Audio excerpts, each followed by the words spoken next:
असमक जो था वो एकमात्र ऐसा जनपद था जो कि दक्षिण भारत में नर्मदा नदी के किनारे पर था, मात्र एक जनपद। इसके बाद में अगर 16 महाजनपदों में अगले महाजनपद की अगर बात करूं तो वो क्या था,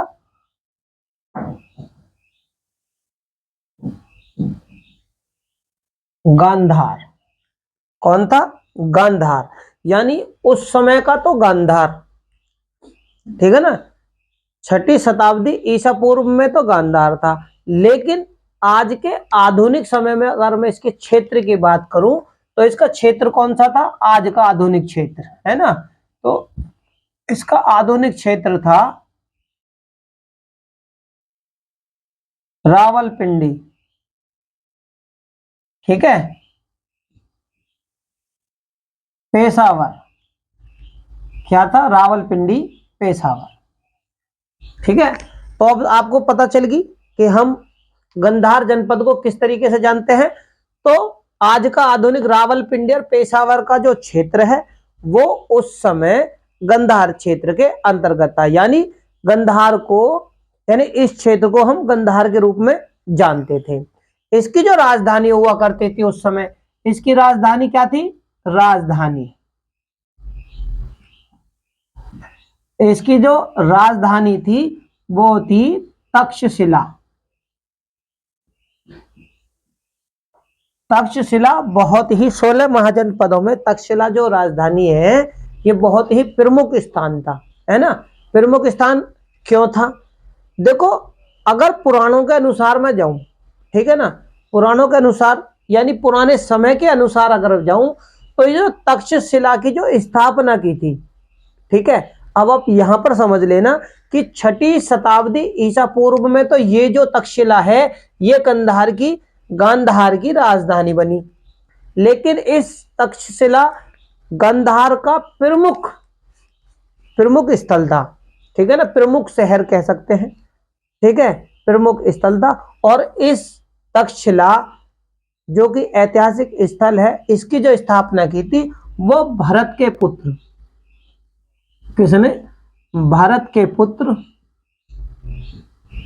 भरत के पुत्र, भरत का पुत्र कौन था? तक्ष, ठीक है, तक्ष ने की थी।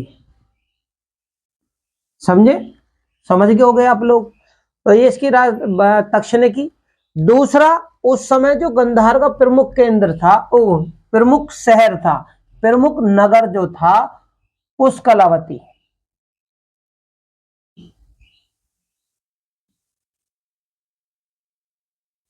कौन सा था दूसरा प्रमुख शहर? देखो, गंधार के अंतर्गत दो बहुत ही प्रसिद्ध शहर हुआ करते थे उस समय, 16 महाजनपदों की जानकारी, ठीक है, हम आपसे दे रहे। तो एक तो तक्षशिला था, दूसरा प्रमुख शहर कौन था? पुष्कलावती। अब देखो, तक्षशिला जो था वो शिक्षा का उस समय बहुत प्रमुख केंद्र था और व्यापार का बहुत बड़ा प्रमुख केंद्र था। अगर मैं तक्षशिला की बात करूं तो जो भारत का, या भारत का कह सकते हैं या विश्व का भी इसे आप कह सकते हैं, लेकिन मैं भारत का कहना ज्यादा पसंद करूंगा। क्यों? क्योंकि ये जो तक्षशिला था ये पहला विश्वविद्यालय था, पढ़ाई का जो पहला प्रमुख केंद्र था उस पुराने समय का, यानी 6ठी शताब्दी ईसा पूर्व का, तो तक्षशिला था। इसमें शिक्षा लेने वालों की अगर मैं बात करूं तो इसमें जो शिक्षा लेने वाले कौन कौन थे? देखो, इसमें शिक्षा लेने वाले जीवक थे। जीवक कौन थे? ये बिंबसार के राजवैद्य थे, ठीक है, शिक्षा लेने वाले इनकी अगर मैं बात करूं, जीवक,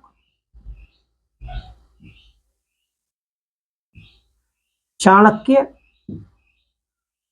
है ना, और बिंबसार, ठीक है ना। बिंबसार जी ने भी यहां पर शिक्षा ली थी, है। तो तक्षशिला में शिक्षा लेने वाले कौन कौन थे?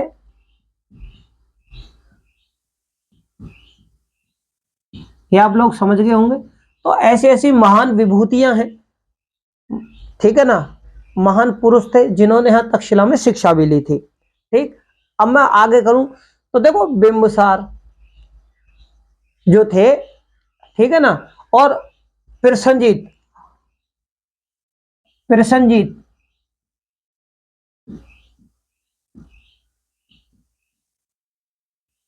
कृष्णजीत ने भी तक्षशिला में शिक्षा ली थी उस समय। और देखो इन दोनों में क्या थी, दोनों में बिंबिसार में और कृष्णजीत में क्या थी, मित्रता। इन दोनों में आपस में बहुत अच्छी मित्रता थी। और यही बिंबिसार उस समय के राजा हुआ करते थे मगध के।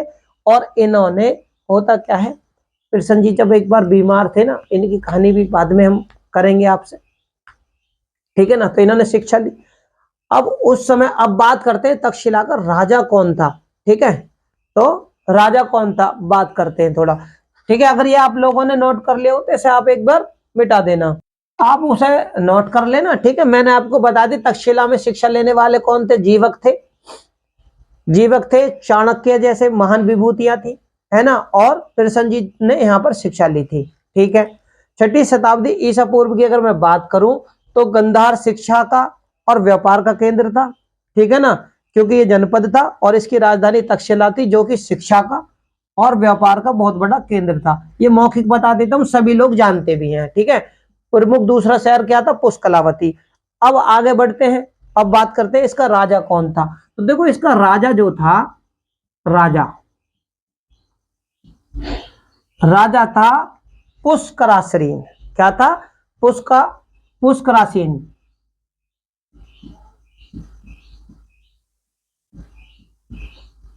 पुष्करासीन, पुष्करासीन जिसको हम क्या कहते हैं, पुक्कस। दूसरा नाम क्या था उसका, पुक्कस के नाम से भी जानते हैं, ठीक है। दोनों ही नाम मैंने लिख दिए हैं। किसके भैया, ये गंधार का उस समय राजा हुआ करता था। और ये किसका मित्र था, तो ये बिंबिसार का मित्र था।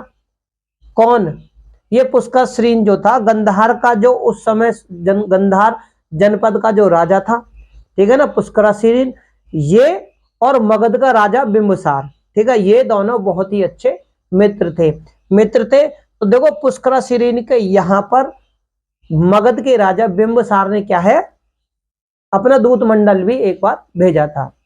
बाद में यहां पर क्या हुआ, घटना बाद में क्या होती है कि यहां पर हकामी, उसके बाद में देखो मैंने आपको पहले भी ये चीज जानकारी दी है कि जब 16 महाजनपदों का उदय हुआ था तो ये सभी अपने राज्य विस्तार यानी क्षेत्र विस्तार के लिए आपस में संघर्ष कर रहे थे। और जो शक्तिशाली राज्य होता था यानी जनपद था, वो एक दूसरे के ऊपर कब्जा करने के बाद में अपना क्षेत्र विस्तार कर लेता था।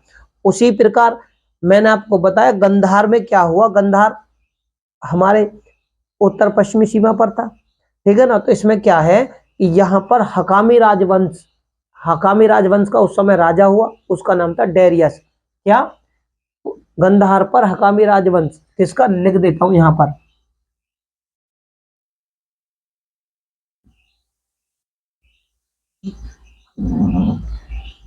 हकामनी। हकामनी राजवंश, हकामी वंश का राजा कौन था, हकामी राजवंश का राजा था डेरियस, ठीक है। अब ये भी अपने क्षेत्र विस्तार में लगा हुआ था।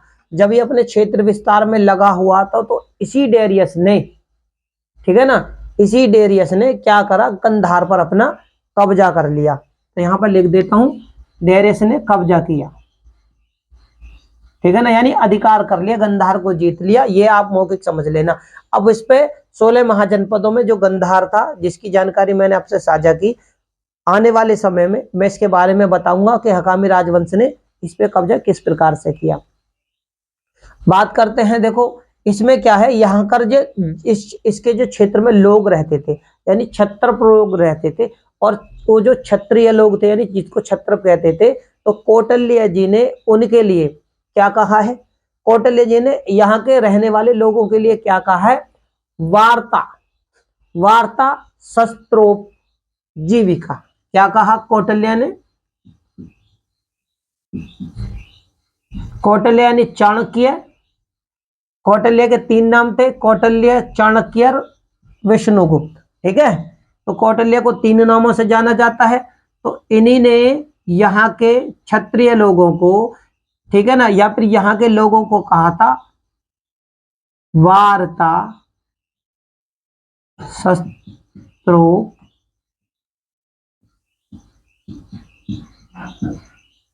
शस्त्रोजीविका, यहाँ के लोगों को, कहाँ के, गंधार और कंबोज के, दोनों को एक साथ में बोल देता हूं। गंधार और कंबोज के लोगों को कौटिल्य जी के द्वारा वार्ता शस्त्रोजीविका कहा गया। क्यों कहा गया? क्योंकि ये वो लोग थे जो कि कृषि, व्यापार, पशुपालन और शस्त्रों के माध्यम से अपनी जीविका चलाते थे। ठीक है, अपनी जीविका चलाते थे, इसलिए इन लोगों को वार्ता शस्त्रोजीविका कहा गया, कौटिल्य यानी कि चाणक्य यानी कि विष्णुगुप्त जी के द्वारा। ठीक है, इसके बाद में अगर मैं बात करता हूं तो दोस्तों 16 महाजनपदों में अगला जनपद था कंबोज। और जो कंबोज था उस समय का, यानी 6ठी शताब्दी ईसा पूर्व का जो कंबोज था, वो आज के आधुनिक समय में क्या, दक्षिणी कश्मीर और अफगानिस्तान का क्षेत्र आता था। ठीक है ना, ठीक है।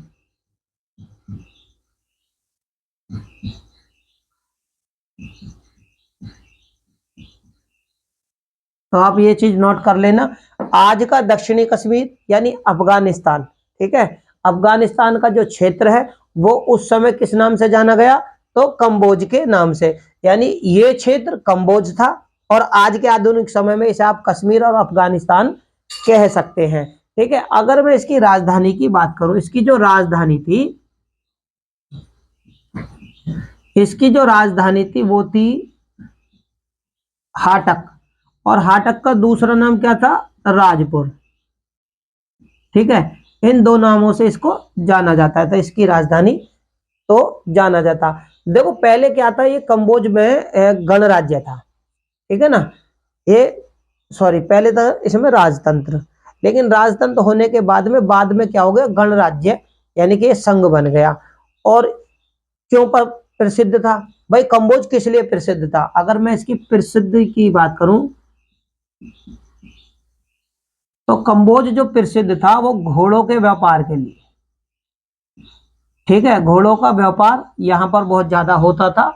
और जो गंधार का दूसरा शहर,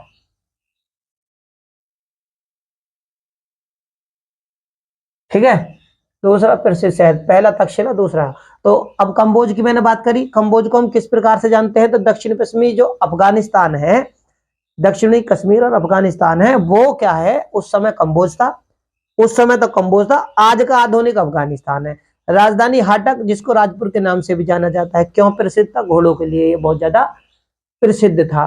पहले इसमें क्या था, राजतंत्र, बाद में गणराज्य हो गया, गणराज्य में शामिल हो गया। इसका जो राजा था, इसका राजा कौन था, इसका राजा था चंद्रवर्धन।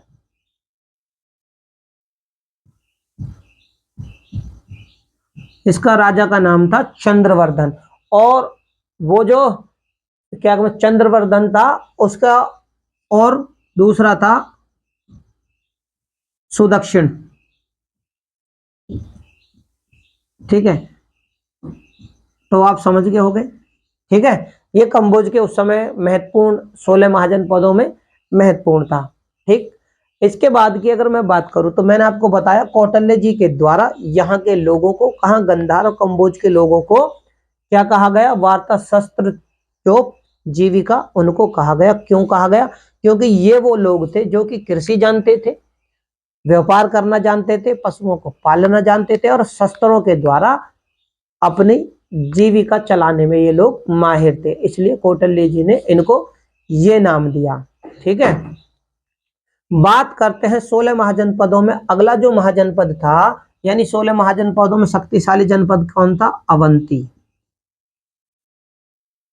और अवंती से भी शक्तिशाली कौन था, क्योंकि इसने सूरसेन पे भी कब्जा कर लिया, वत्स पे भी कब्जा किया था, और इससे भी ताकतवर था मगध साम्राज्य। उसके बारे में हम जानेंगे, जहां से हमें प्रॉपर एक राजवंशों की वंशावली की जानकारी ज्यादातर मिलती है।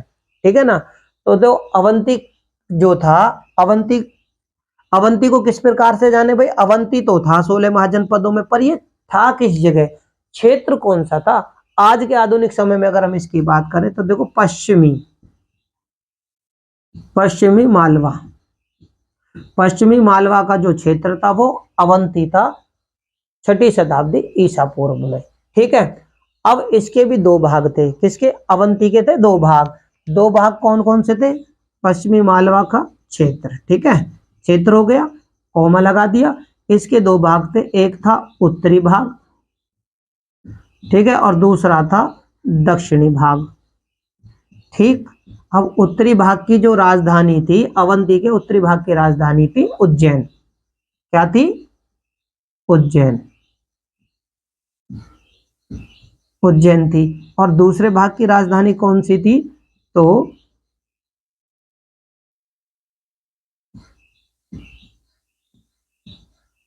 महिष्मती। क्या थी? समझ गए आप? तो उत्तरी भाग की जो राजधानी थी उज्जैन थी और दक्षिणी भाग की राजधानी महिष्मती थी।